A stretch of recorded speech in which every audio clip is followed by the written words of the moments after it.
Hello, all you wonderful, whimsical whiskey lovers out there. Beardly Gentleman, back again from Central Ontario, Canada. It's been too long since my last review, so I figured I'd come back and share my thoughts on what I'm currently drinking with all of you in the YouTube community out there. So what I have been enjoying for the last little while, and as you can see I've enjoyed probably a little more than half of it, is Collingwood. Collingwood is produced by the Canadian Mist Distilleries. Canadian Mist is bigger in the States, I think, than it is here, which is fine. Before I get into the actual review, I should get through my preamble first, just so everyone knows. As I had stated, I am the Beardly Gentleman from Central Ontario, Canada. I have no affiliation to any of the distillers or distilleries or really anyone in the whiskey community who has any salt. I am completely single, third party. I am not a whiskey aficionado. I don't know any more than, say, anyone who can use the internet. That's where I get most of my information from. But I do have a passion and enjoyment of spirits and what I consider to be fine spirits. Though I would not consider myself to be a whiskey snob either. I will drink non-age statement whiskeys. That's fine with me. I very much enjoy Canadian whiskeys. Everything doesn't have to be a Scotch. And if you feel in any way to the contrary, you might not enjoy any of my opinions, and there are many other people that cover that sort of thing. There's actually one person who's called the Whiskey Snob, so you might like him a little more than you like me, but I hope that you will come along and enjoy some of my insights that I will be offering to you today. As I should probably mention for anyone who's new, my whiskey reviews are a little bit half-part history lesson, half-part tasting review. So, we'll get into the meat and potatoes of the review, the history lesson, as I said. Collingwood Distillery. Again, it is the Canada Mist Distillery. Said distillery was first established in 1967, and their big claim to fame is that they are the oldest still operating distillery in Canada, I believe it is. And by that they mean they're not the oldest distillery in Canada or the oldest distilling company in Canada, but the physical brick and mortar operation is still standing in the town of Collingwood, Ontario. And I'm sure they've changed all the equipment inside since that time. Maybe not the actual process of it, but the individual machinery would have worn out by now, likely. So, but the brick and mortar store or distillery is still there. Everything is still made in Collingwood, Ontario.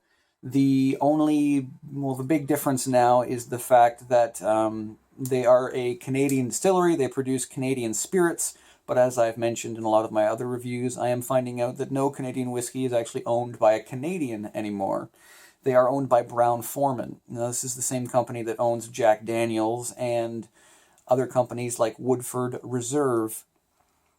The offerings, which are made available by the Canada Mist Distillery under the Collingwood flag, is this standard non-age statement Collingwood whiskey. This is a blended grain whiskey. And then they also have a 21-year-old Collingwood, which is the exact same whiskey, but it's sat for 21 years in the barrel. I don't have any comments on the 21-year-old because it is quite scarce and it is quite dear, so that is not the whiskey for me. Another interesting tidbit about Collingwood itself is, I guess you could say in a roundabout way, this whiskey has a little bit of a nautical heritage, as the town of Collingwood, which the whiskey is named after, was named after a vice admiral in Her Majesty's Royal Navy named Cuthbert Collingwood. I find this to be quite an interesting tidbit and quite fitting, since whiskey and rum had so much of an influence on the English Navy and many navies in the world in general. So, interesting fact for you guys. The bottling, it is a corn, rye, barley mix, so says their website, which is where I got most of my information from. It is quite a good website. There is many interesting facts on there, and they do have a pretty transparent presence. They talk about their bottling water, which is from Georgian Bay. Georgian Bay is the largest bay on Lake Huron. It is quite a vast body of water, and Georgian Bay is known for having quite clear, crisp, fresh water. This is interesting, too, because I won't get into this too much, but the mineral deposits on the bottom of Georgian Bay, it's all basaltic granitic rock, which they claim is what gives their whiskey its smoothness, where bourbon people down from the south claim that their whiskey is smooth because of limestone. So whether or not either really make a huge difference, is it the minerals that are in the water or is it the water itself? I don't know. That would be a comment for the comment box below. Please feel free to share your opinion with me, as I am sharing my opinion with you anyways. The presentation. So there are many things that can be said about this bottle, and I know a lot of other presenters, even on YouTube. Some people just don't take the time to look things up or understand things properly. There are a lot of people who have a lot of hate for this bottle, which I don't understand at all. They say that they think it looks like a silly perfume bottle. Now, I do have to admit, in previous bottlings, this did have a big black cap that went on the top of it, and it did look kind of stupid. They've stopped doing that. But when you look at this bottle itself, I actually love this bottle, and I think it's very interesting. This is a bootlegger bottle. This is paying homage to the rum runner bootlegger days of Canadian and American history, where something like this, with a curvature on its backside, this could be put into a boot or into a strap, which was quite often on ladies' thighs, and they'd strap them in around their thighs, and it would hug their leg under the hem of their skirt, and they could walk up and down the road and sell a dram of whiskey to gentlemen passers-by for quite a pretty penny. So I think this is a very, very interesting and neat piece of history. It's not a bloody, silly perfume bottle, and it's cool. The other thing that I have to talk about, which I don't understand why this is an issue, I already poured myself a glass because I had talked in previous reviews where I do like to let it breathe for just a little bit. If you can have a C there, there is a grommet, a rubber-type grommet on the very top, and there's a little cap in the middle of it. Now, this is all meant to facilitate pouring. So with this style of lid, it pours out the middle instead of out the side, so you don't spill as much whiskey. People complain about this, but the one thing that they don't realize is if you don't like it, just take it out. Pops out. It's not a big deal, people. Pops back in, too. I don't know why I'm talking like this. Okay, so, bottling. It's 40%. It is bottled in Louisville, Kentucky. It is not bottled in Ontario. I'm assuming they bottle it at the Jack Daniel's distillery operation down in the States, as that is a huge operation, and they would have the facilities to do such a thing. It is bottled in second or third use American oak barrels. So again, I can only assume it is likely being put into the barrels that they previously used for Jack Daniel's and things like Woodford Reserve. The other interesting thing to mention about this is while it is sitting at the Canadian Mist Distillery, it is rested with toasted maple staves. That can be a hard sentence to say. So there is a habit, or a practice rather, that has become quite popular in many whiskies, including many scotches, called finishing. Finishing is a further maturation, a technical maturation, where they take the whiskey in the oak barrels and they transfer it, because whiskey's usually in either new oak barrels or barrels that have been used for other whiskeys. To finish it in these other barrels, what they do is they take then the barrels from things like sherry or port, and they take the whiskey that had been matured for 10, 15 years in oak barrels, the new or second use oak barrels, and then they put it into the sherry or port barrels. Now this continues, technically, the maturation process, because it is still maturing in oak barrels, but it is also imparting a little bit of the residual flavors and coloring of the sherry or port. This isn't that. Now that's why they call it resting and not finishing. because I've seen pictures of it. It's not technically a further maturation. They put it into a large vat, and then they float toasted maple staves on top of the vat, and then that interaction imparts a different flavor characteristic onto the whiskey itself. So, I think I've covered pretty much everything. Let's get into the tasting part of the review so I can make this maybe not so long. Again, I've already poured myself a wee dram of this Collingwood whiskey. Going in on the smell, the nose of it. We have caramel, toffee, maple, but it's more like maple wood. Definite notes of spirit. Again, this is a non-age statement whiskey.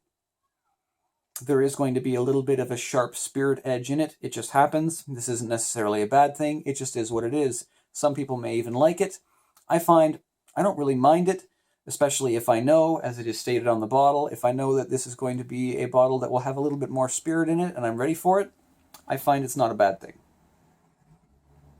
Also fruit. Ripe fruit, like ripe kiwi. Aged oak, which again is sort of interesting to me. Even though, so this is a non-age statement whiskey, it's likely not much more than 3 years old. The barrels are second or third run oak barrels, which means they could be 6 or 9 years old. You also get flower, something like clove and honey. This is quite a pretty color, I find. It's not very dark. This one, they don't state whether or not it has colorant on it, which is a pet peeve of mine with Canadian whiskey. But I might go so far as to say I don't know if I think there is any caramel E150A in this dram, as it's not overly colored.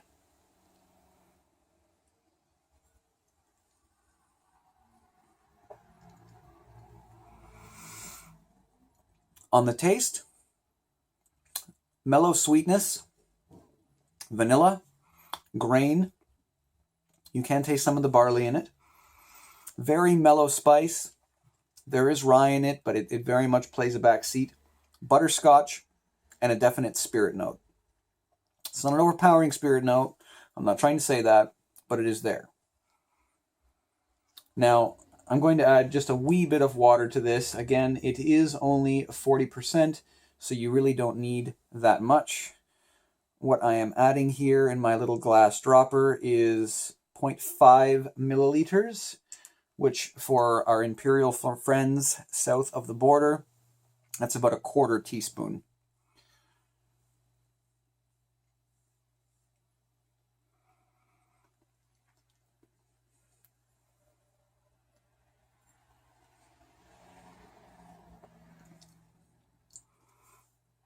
The one thing I can say, just adding a little bit of water, there is a toasty, almost nutty note that comes out of the spirit.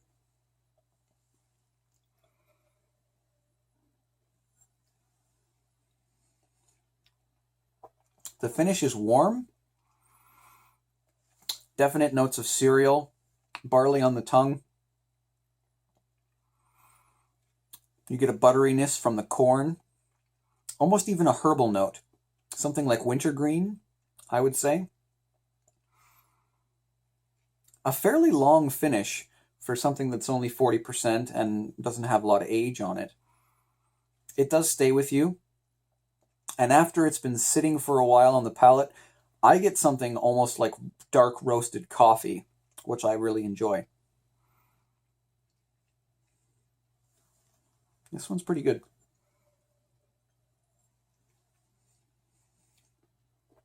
My final thoughts: smooth, mellow, really warms you up.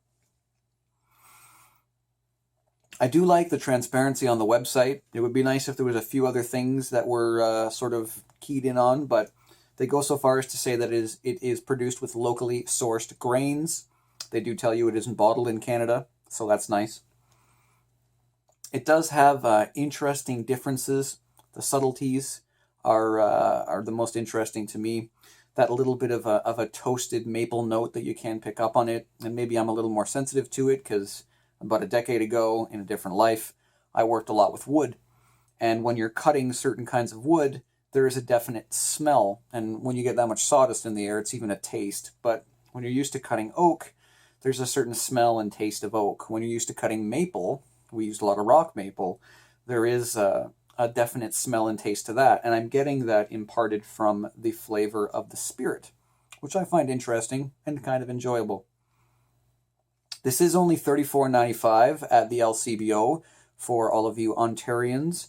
So it's not a super dear whiskey. It's not the cheapest whiskey out there, but I think it's pretty good. If you're staunchly against non-age statement whiskeys, this might not be the one for you.